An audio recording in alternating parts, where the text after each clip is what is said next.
Hey, welcome to Mr. Fix-It Dash. Here on eBay, we have a Yamaha Midi rack up for listing.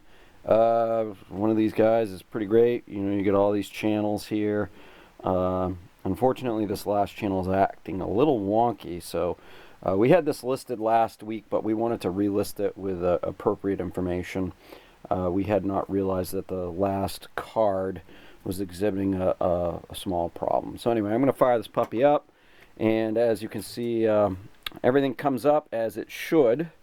Each one of the cards is showing you some information here about what's going on. However, the last card, I don't know if you can see here, you've got an error code 4. Now we've got the manual. Unfortunately, the service manual we were able to find does not have the schematics, so we're not able to actually do much with the card. So a 4 is a low battery level, replace battery error code. But there's a series of interesting tests that you can do with this particular unit to help prove out each one of the cards as being a working card. So what I've done is I've connected up just an XLR cord to card number 1 here. And what we do is we power down the unit, and then you press all 3 buttons simultaneously while powering the system on. And that'll put card number 1 into a test mode. And this is supposed to represent a T and a T, but of course it's an alphanumeric, an older one, so they can't really do a really good job with it. But anyway, as we cycle through them, you're going to hear and see different things occurring. So flipping over to the internal test mode, it says for test 1, so test 1 is an output pitch test, and when we cycle through it, it's going to go and show an 11 on the numeric. And there's our test tone. Test number 2 is an LED light test. So that's just going to show you that all of the alphanumerics are working and that each one of these LEDs are working in sequence. So that's test number 2. Test number 3 is a RAM test. What we should see is we should see the alphanumeric T and a 3 for the RAM test.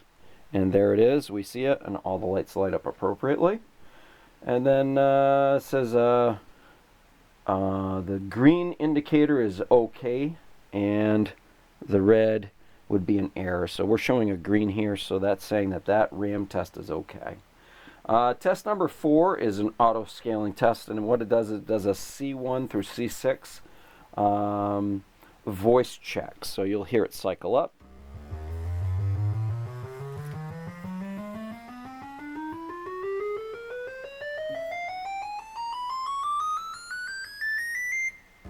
And it repeats.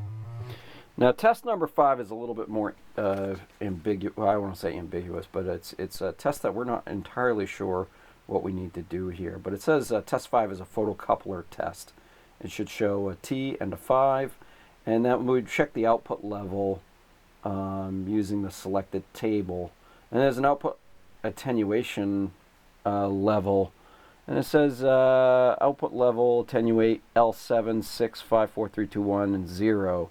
And it shows the various outputs of what it should be. But I'm not sure where we're supposed to reference that from or how we're supposed to make the adjustment. So we have not done the test 5 for any of these cards. So that'll be up to the buyer to figure out how to do. Once again, without a schematic, we can't really do a whole lot.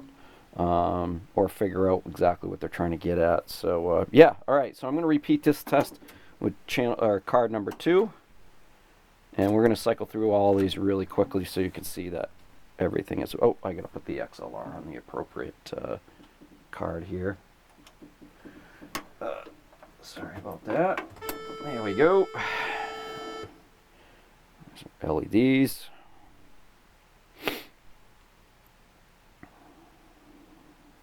And here's our RAM test, and here's our sequence test.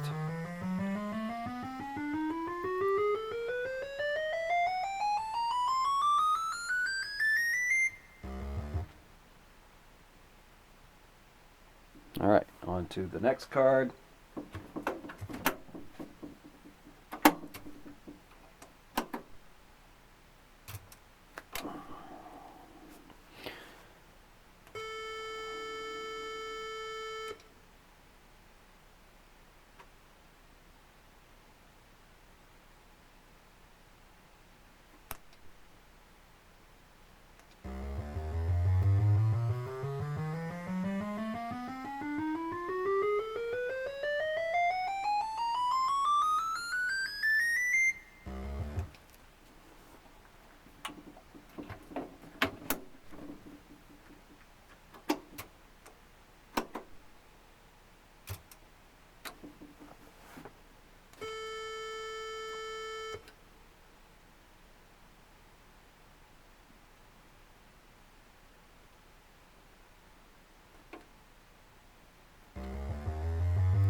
way somebody wants to try and get a hold of me.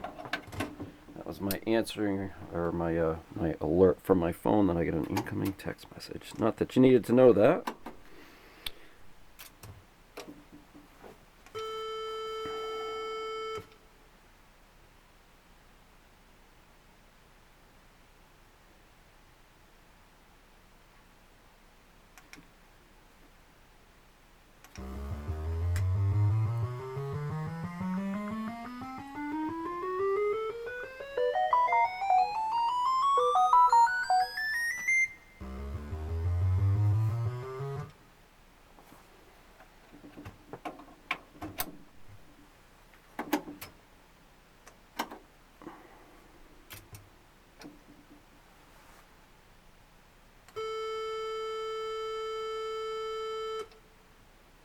Now, while we're going through this one, I wanted to make a quick note on the last card.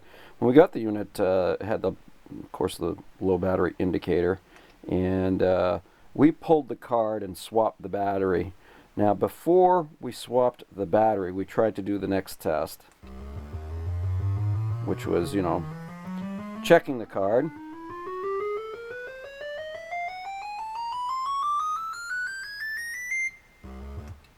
And it wouldn't allow us to actually get into the test mode. So when we pulled the card, we changed the battery out, slid the card back in, and now we can actually get into the test mode. And it does seem to pass the test, it's okay. But just, I don't think it's going to, I could be wrong, but I don't think it's going to hold any program that you put into it. And it's going to give us the error code again here. But as soon as I cycle to our test, it's performing our test for us. So I thought that was kind of odd that before the battery swap it wouldn't allow us to do the test, and after the battery swap it seems to like it okay. It seems to pass the RAM test okay. Also passes this test okay.